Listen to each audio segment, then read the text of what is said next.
মাহে রমজানের সিয়াম ফরজ না সুন্নত না ওয়াজিব না মুস্তাহাব, এই বিষয়টাও আমাদের জানতে হবে।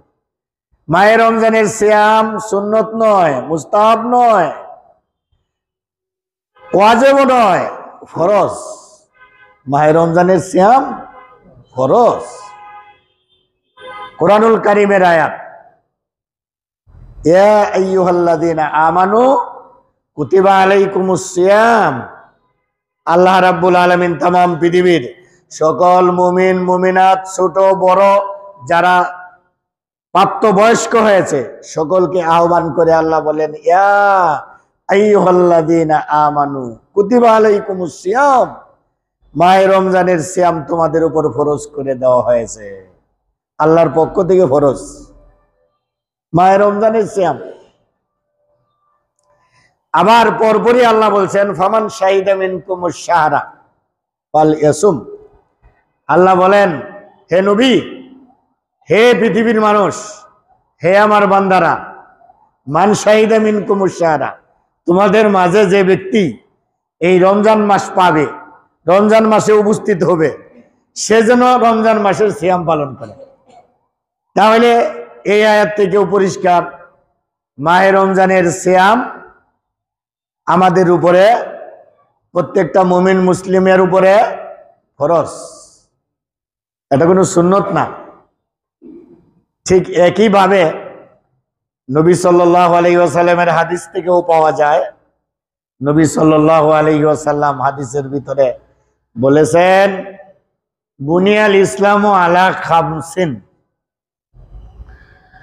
ইসলাম 5টি স্তম্ভের উপরে, খুঁটির উপরে প্রতিষ্ঠিত।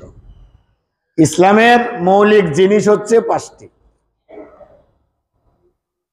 প্রথম নাম্বারে হচ্ছে শাহাদাতু আল্লাহ ইলাহা ইল্লাল্লাহ, এই কথা সাক্ষ্য দেওয়া যে লা ইলাহা ইল্লাল্লাহ, আল্লাহ ব্যতীত কোনো মাবুদ নেই, ও আন্না মুহাম্মাদার রাসূলুল্লাহ, আর রাসূল সাল্লাল্লাহু আলাইহি ওয়াসাল্লাম হচ্ছেন আমাদের নবী এবং রাসূল। ওয়া ইকামিস সালাত, 1 নম্বরে গেল শাহাদা। 2 নম্বরে ইকামিস সালাত, সালাত কায়েম করা। শাহাদাও যেমন ফরজ, সালাত কায়েমও ঠিক তেমনি ভাবে ফরজ। কারণ এই 5টির উপরে তো ইসলাম প্রতিষ্ঠিত, দাঁড়াই আছে। তাহলে যে খুঁটির উপরে দাঁড়াই আছে ওই খুঁটি বাধ্যতামূলক। মসজিদ আপনাদের আছে, মসজিদের এই যে দেখেন খুঁটি সামনে, এই যে খুঁটি, এই এখানে খুঁটি আছে, এখানে খুঁটি আছে। এই খুঁটি না থাকলে মসজিদের ছাদ থাকবে? মসজিদ থাকবে? থাকবে না। তাহলে এই মসজিদের খুঁটি হচ্ছে বাধ্যতামূলক। তাই শাহাদা এটা ফরজ, এটা ছাড়া মুসলিমের কোনো ইবাদত আল্লাহ গ্রহণ করবেন না। 2 নম্বরে ইকামিস সালাত, সালাত আদায় করা, এটাও ফরজ। ওয়াইতাই যাকাত, 3 নম্বরে হচ্ছে যাকাত প্রদান করা। যাদের সম্পদ আছে তারা যাকাত দিবে, নেশাবের সম্পদ রয়েছে নিসাব পরিমাণ, তারা যাকাত দিবে, এটাও ধনীর উপরে ফরজ। ও সাওমে রমজান, মাহে রমজানের 4 নম্বরে মাহে রমজানের সিয়াম পালন করা, এটাও ফরজ। 5 নম্বরে হাজ্জে বাইতুল্লাহিল হারাম, কাবাগরের হজ করা, এটাও ধনী ব্যক্তি যারা হজের উপযুক্ত তাদের উপরে হজ করা ফরজ। তাহলে এই 5টাও ফরজ। 5-এর ভিতরে সাওমে রমজান, মাহে রমজানের সিয়াম সাধনা রয়েছে। তাহলে কোরআনের আয়াত দ্বারা, হাদিসে নববীর দ্বারা পরিষ্কার পাওয়া গেল যে মাহে রমজানের সিয়াম পালন করা ফরজ। এটা অন্য কোনো কিছু সুন্নত নফল নয়, এটা ফরজ। এই মাহে রমজান আমার আপনার জন্য রহমত, বরকত, মাগফিরাত, মুআসাত, জাহান্নাম থেকে পরিত্রাণ, জান্নাত লাভ, এই সব কিছুর বার্তা নিয়ে মাহে রমজান আমাদের মাঝে উপস্থিত হয়েছে। কিন্তু সৌভাগ্যবান ওই ব্যক্তি যে এই মাস পাওয়ার পরে সকল ধরনের আমলে সলের ভিতরে নিয়োজিত থাকবে, আমলে সলে করবে, নেকির কাজ করবে, সওয়াবের কাজ করবে, পাপাচার ছেড়ে দিবে, অন্যায় ছেড়ে দিবে, মিথ্যাচার ছেড়ে দিবে, মাপে কম দেওয়া ছেড়ে দিবে, মানুষের সাথে খারাপ আচরণ ছেড়ে দিবে। যে সমস্ত আচরণ, যে সমস্ত জিনিস ইসলাম নিষেধ করেছে সেগুলো থেকে দূরে সরে থাকবে। ওই ব্যক্তির জন্য রমজান হচ্ছে রহমতের মাস, ওই ব্যক্তির জন্য মাগফিরাতের, ওই ব্যক্তির জন্য জাহান্নাম থেকে পরিত্রাণের। কিন্তু যে ব্যক্তি রমজান মাসও পেল, মিথ্যাও চালিয়ে গেল, রমজানও পেল, মানুষকে মাফেও কম দিল, রমজানও পেল, মানুষের ক্ষতি সাধন করলো, রমজান মাস পেল, সিয়ামের দ্বারে কাছে আসলো না, রমজান মাস পেল, সালাতের দ্বারে কাছে আসলো না। তাহলে ওই ব্যক্তির জন্য রমজান মাস আর অন্য মাস একই। কারণ অন্য মাসেও সে সালাত আদায় করে না, রমজান মাসেও সে সালাত আদায় করে না, অন্য মাসেও সিয়াম রাখে না, রমজান মাসেও সিয়াম রাখে না, অন্য মাসেও মানুষের ক্ষতি করে, রমজান মাসেও মানুষের ক্ষতি করে। তাহলে এই ব্যক্তির জন্য রমজান যত রহমত নিয়ে আসুক না কেন, এই ব্যক্তির জন্য রমজান লাভবান হবে না, কল্যাণকর হবে না।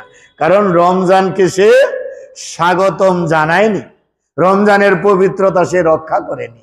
এই জন্যেই রমজানের পবিত্রতা রক্ষা আমার আপনার ইমানি দায়িত্ব, রমজানকে স্বাগতম জানানো আমার আপনার ইমানি দায়িত্ব। রমজান আসার পূর্বেই আমরা মাহে রমজানকে স্বাগতম জানিয়ে প্রস্তুতি গ্রহণ করব, যাতে করে রমজানের ভিতরে আমাদের ইবাদতের ভিতরে কোনো ধরনের ঘাটতি না আসে। কারণ নবী সাল্লাল্লাহু আলাইহি সাল্লাম রমজানের ইবাদতকে খাস করেছেন। যেমন নবী বলেছেন, মান সামা রমজানা ঈমানান ওয়া ইহতিসাবান গুফিরা লাহু মা তাকাদ্দামা মিন যামবি। নবী বলছেন যে ব্যক্তি মাহে রমজানের সিয়াম পালন করলো, আল্লাহ কি করবেন, তার পূর্বের গুনাহগুলো কি করবেন, মাফ করে দিবেন, ক্ষমা করে দিবেন। এটা কিন্তু রমজানের নামটাকে উল্লেখ করে আল্লাহ বলেছেন, অন্য মাসের নাম উল্লেখ করেননি, শাওয়াল মাসের নাম উল্লেখ করেননি, শাবান মাসেরও নাম উল্লেখ করেননি, জিলকাদা জিলহিজ্জা মাসের নাম উল্লেখ করেননি। নবী এখানে পরিষ্কার করে বললেন, মান সামা রমজানা ঈমানান ওয়া ইহতিসাবান গুফিরা লাহু মা তাকাদ্দামা মিন যামবি। তবে এই হাদিসের ভিতরে দুইটা শর্ত লাগাইছে নবী, দুটা শর্ত। গুনাহ যে মাফ হয়ে যাবে পূর্বের, যে ব্যক্তি মাহে রমজানের সিয়াম পালন করবে পূর্বের গুনাহ মাফ। দুইটা শর্ত আছে। শর্ত দুটো হচ্ছে আপনি ইমানের সহিত, পূর্ণ ইমান নিয়ে, বিশ্বাস নিয়ে, আল্লাহর উপরে ইয়াকিন নিয়ে এই সিয়াম পালন করতে হবে। তাই নচেত অমুসলিমরাও সিয়াম পালন করে, অমুসলিমরাও এই নেকি পেয়ে যাবে, কিন্তু অমুসলিমরা পাবে না। কেন পাবে না? তারা এই সিয়ামের উপরে, আল্লাহর উপরে, পরকালের উপরে, সবকিছুর উপরে ঈমান আনার পরে সিয়াম পালন করে না। হিন্দু ধর্মাবলম্বী যারা, তারাও সিয়াম পালন করে, অন্যান্য ধর্মের লোকেরাও সিয়াম পালন করে, কিন্তু ঈমানের সহিত করে না। এই জন্য আপনার যদি পূর্ণ ঈমান থাকে, পাকা ঈমান নিয়ে ওয়া ইহতিসাবান নেকির আশায়, যে 11টি মাস আমি ইবাদত কম করতে পেরেছি, 11টি মাস আমার ত্রুটি বিচ্যুতি হয়েছে, এই মাহে রমজান যেন ইবাদতে পার করে দিতে পারি, আল্লাহ তুমি তৌফিক দান করো। এবং আল্লাহর কাছে নেকির আশায় সে ইবাদত করলো, সিয়াম পালন করলো। ঈমান এবং নেকির আশায়, সওয়াবের আশায়, এই দুইটি নিয়ত করে মাহে রমজানের সিয়াম যদি কেউ রাখে, নবী বলেছেন গুফিরা লাহু মা তাকাদ্দামা মিন যামবি, তার গুনাহ আল্লাহ মাফ করে দিবেন। এখন এইখানে এই জন্যই নবী শর্ত লাগাইছেন যে একজন মাহে রমজানের সিয়াম পালন করছে, ঠিক আছে, সে সালাত আদায় করছে না, সে সালাত আদায় করে নাই, ফজরের সালাতও আদায় করে নাই, জোহরের সালাতও আদায় করে নাই, আসরের সালাতও আদায় করে নাই, মাগরিবও আদায় করে নাই, এশারের সালাতও আদায় করে নাই, কিন্তু মাহে রমজানের সিয়াম পালন করছে। এই ব্যক্তি ঈমানান হয় নাই, ঈমানের সহিত সিয়াম পালন করে নাই। যদি ঈমানের সহিত সিয়াম পালন করত, ফজরের সালাত আদায় করত, ঈমানের সহিত সিয়াম পালন করলে জোহরের সালাত আদায় করত, আসরের সালাত আদায় করত, মাগরিবের সালাত আদায় করত, তাহলে তার এই ঈমানটা থাকতো যে আমি যা আমল করতেছি আল্লাহর সন্তুষ্টির জন্য, আল্লাহ তুমি আমার তৌফিক দাও, আমি যেন মাহে রমজানের পবিত্রতা রক্ষা করতে পারি। মাহে রমজানের সিয়াম রাখলো, ফরজ সালাত আদায় করলো না, তাইলে ঈমানান সে সিয়াম কেমন করে পালন করলো? এই ব্যক্তির গুনাহ আল্লাহ কি করবেন না? মাফ করবেন না, কারণ সে সিয়াম অবস্থায় কোনো সলাতই সে আদায় করে নাই। আরে সলাত আদায় না করলে নবী বলেছেন আল ফারকু বাইনাল আবদে ওয়াল কুফরে তারকু সালাত। মুসলমান আর অমুসলিম দুটার মাঝে পার্থক্যই হচ্ছে সালাত।